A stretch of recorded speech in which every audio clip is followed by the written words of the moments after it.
വെഞ്ഞാറമൂട്ടിൽ കുടുംബാംഗങ്ങളെയും സുഹൃത്തിനെയും കൊലപ്പെടുത്തിയ കേസിൽ മെഡിക്കൽ കോളേജ് ആശുപത്രിയിലെ പോലീസ് സെല്ലിൽ റിമാൻഡിലുള്ള അഫാൻ എന്തുകൊണ്ടാണ് കൊലപാതകങ്ങൾക്ക് ചുറ്റിക തെരഞ്ഞെടുത്തത് എന്ന നിർണായക വിവരങ്ങൾ ലഭിച്ചുവെന്ന് പോലീസ്. ഈ ഘട്ടത്തിൽ ഇത് സംബന്ധിച്ച കൂടുതൽ വിവരങ്ങൾ പുറത്തുവിടുന്നത് അന്വേഷണത്തെ ബാധിക്കുമെന്നും ഉന്നത പോലീസ് ഉദ്യോഗസ്ഥർ പറഞ്ഞു. ചുറ്റിക തെരഞ്ഞെടുത്തതിനെക്കുറിച്ചറിയാൻ സൈബർ പോലീസ് അഫാന്റെ ഫോണും ഇന്റർനെറ്റ് ഉപയോഗത്തിന്റെ വിവരങ്ങളും പരിശോധിച്ചിരുന്നു. അതിനിടെ അഫാന്റെ രാത്രി സഞ്ചാരങ്ങളെക്കുറിച്ചും പോലീസ് അന്വേഷിക്കുന്നുണ്ട്. വെഞ്ഞാറമൂട് പോലീസ് ആശുപത്രിയിലെത്തി അഫാന്റെ അറസ്റ്റ് രേഖപ്പെടുത്തി. സഹോദരൻ അഹ്സാൻ, പെൺസുഹൃത്ത് ഫർസാന എന്നിവരെ കൊലപ്പെടുത്തിയ കേസിലാണ് Venjaramoodu police inspector RP Anoop കൃഷ്ണയുടെ നേതൃത്വത്തിലെത്തിയ സംഘം അഫാനെ അറസ്റ്റ് ചെയ്തത്.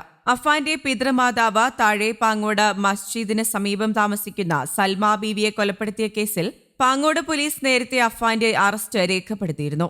പുല്ലമ്പാറ SN പുരത്ത് അബ്ദുൽ ലത്തീഫ്, ഭാര്യ സജിദ ബീവി എന്നിവരെ കൊലപ്പെടുത്തിയ കേസിൽ അഫാന്റെ അറസ്റ്റ് വരും ദിവസങ്ങളിൽ രേഖപ്പെടുത്തും.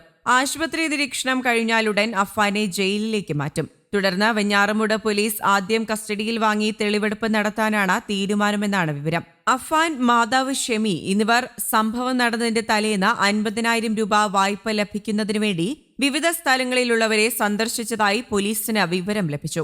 ഇതിന്റെ ഭാഗമായാണ് ഇരുവരും തട്ടത്തുമലയിലെ ബന്ധുവീട്ടിലെത്തിയത്. തട്ടത്തുമലയിൽ താമസിക്കുന്ന ബന്ധുവിന്റെ ചെറുമകളുടെ കൈവശം സ്വർണ്ണാഭരണമുണ്ടായിരുന്നത് ലക്ഷ്യമിട്ടാണ് ഇരുവരും വായ്പ വാങ്ങാൻ എത്തിയതെന്നാണ് സംശയിക്കുന്നത്. എന്നാൽ സ്വർണമോ പണമോ ലഭിച്ചില്ല. മാതാവിനൊപ്പം തട്ടത്തുമലയിലെത്തിയ അഫാൻ വീട്ടുകാർ ക്ഷണിച്ചിട്ടും വീടിനുള്ളിലേക്ക് കയറിയില്ല. വായ്പ ലഭിക്കാതെ വന്നപ്പോൾ മാതാവ് പുറത്തെത്തി ഇരുവരും പേരുമലയിലേക്ക് തിരിക്കുകയായിരുന്നു. എന്നാൽ കൊലപാതകങ്ങൾ നടക്കുന്ന ദിവസം രാവിലെ വീണ്ടും ഷെമി പ്രതീക്ഷ കൈവിടാതെ വീണ്ടും തട്ടത്തുമലയിലെ ബന്ധുവിനെ വിളിച്ചു. അപ്പോഴും കൈവശം പണമില്ലെന്ന മറുപടിയാണ് നൽകിയതെന്നും പോലീസിനോട് ബന്ധു പറഞ്ഞു.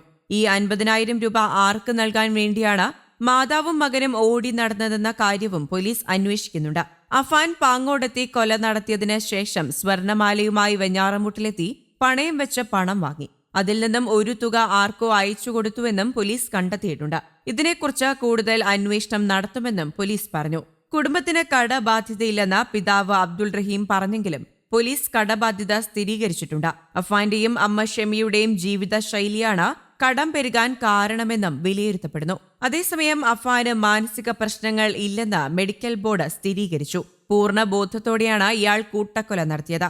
ശാരീരിക പ്രശ്നങ്ങൾ മാറിയാൽ 2 ദിവസത്തിനകം ആശുപത്രി വിടാമെന്നും മെഡിക്കൽ ബോർഡ് അറിയിച്ചു. കുടുംബത്തിന് വലിയ രീതിയിലുള്ള സാമ്പത്തിക ബാധ്യത ഇല്ലായിരുന്നു എന്നാണ് പിതാവ് മൊഴി നൽകിയത്.